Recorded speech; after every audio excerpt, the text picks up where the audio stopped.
Hello everyone. They say January transfer market is for players, but this time around it's for managers and not for players. This brings us to managers who have been sacked or axed from their various clubs this new year 2026. Before we move on, welcome you all back to this channel where we talk about football. We watch, we listen, and we judge. These are my top 6 managers. These are my favorite, or I would say these are the most popular managers who have been sacked this new year. Follow me. Topping the list is Enzo Maresca. Well, I believe Maresca had a good outing with Chelsea, winning them in Conference League and the Club World Cup. He has changed the face of the club with his he had 18 months spell at the club, and within this period he has moved them from mid-table team to a top 4. In his first season, he had them qualifying for Champions League football, won them the Conference League, won them the World Club Cup. Well, talks between him and the management broke down, and well, he got axed probably because Pep will be leaving very soon, and he has his sights set on Manchester City. Second on the list is Jimmy Tellin, the Aberdeen coach, former Aberdeen coach, spent 7 months managing the Aberdeen team. He led the club to a Scottish Cup in 35 years, defeating Celtic on penalties. Well, I think not all clubs will move like Arsenal, where we have Arteta managing the team, managing the club, managing the team for the past 8 years, if I'm right. And within this period, he has only an FA Cup to his name. If we need managers to be sacked, I think it should be asked as well. But well, it's a different game. It's a different ball game. It's a different management to the rest of the list. So we have Wilfred Nancy as well. He's a former Celtic coach. He was asked after 32 days in charge of the team. He had, I think it was only limited to 8 games before he was asked as the shortest serving manager in Celtic history. And fourth on the list is Ruben Amorim. After 14 months in charge, Ruben Amorim was finally asked from team. He said, quote unquote, I want to be the manager, not the head coach. I believe this is one of the reasons why he was sacked. He was not in power with the management. He spoke against the club or board management in his, I think, last press conference, which led to him being sacked. Over the period of his over the period of him, he had a 14-month spell at the club where he managed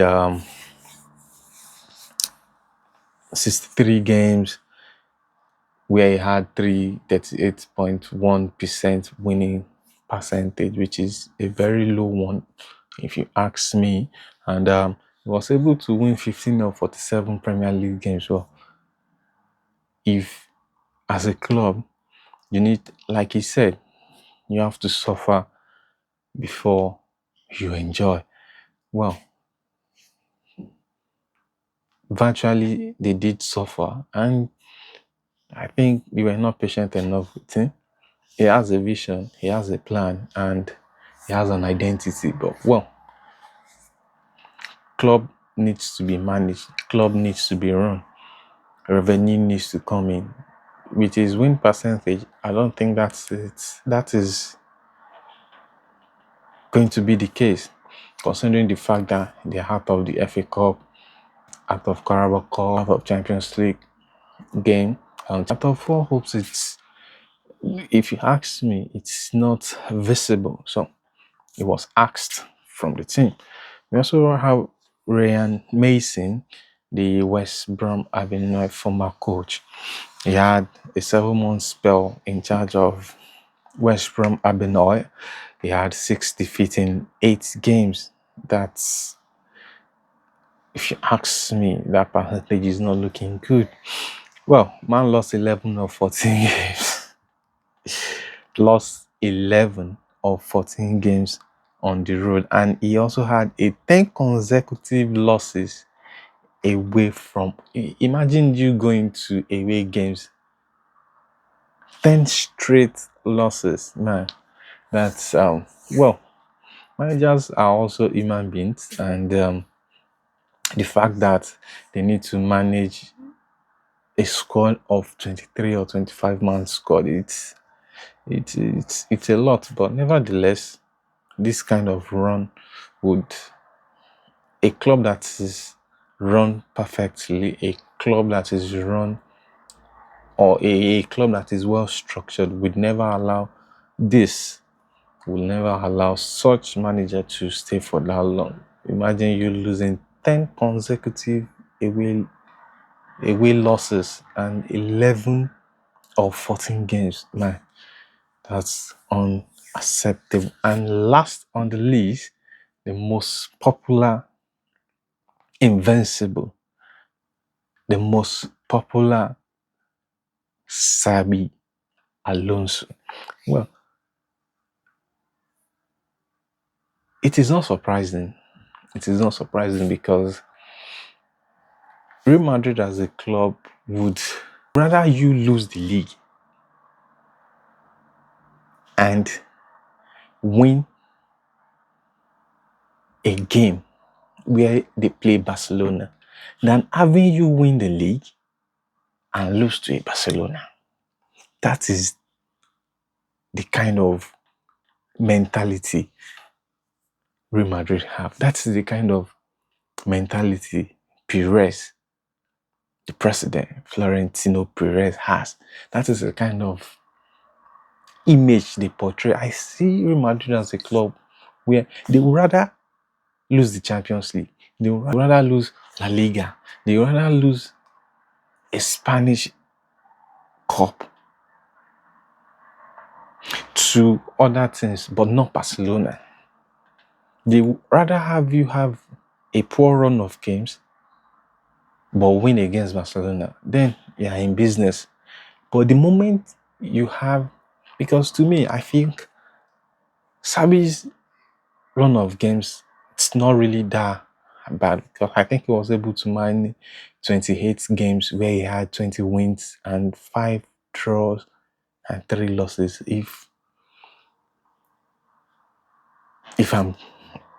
that's, I think that's the range of his stats. So Real Madrid would rather have you lose league games, but not losing to Barcelona. That is the kind of mentality they have. That is where they have placed themselves.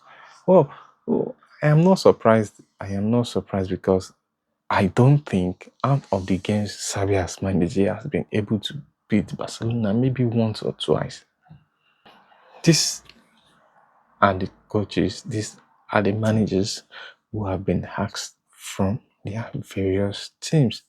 Well, I remain Lee, your humble host, and on today's episode, we are reviewing managers who have been asked from their various teams. The transfer market is still open, and we still have players who are open to moving around.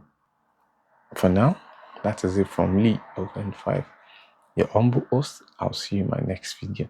If you are seeing this, please do not forget to like, subscribe, and share. That's the only way you help us build this community. I'll see you in my next video.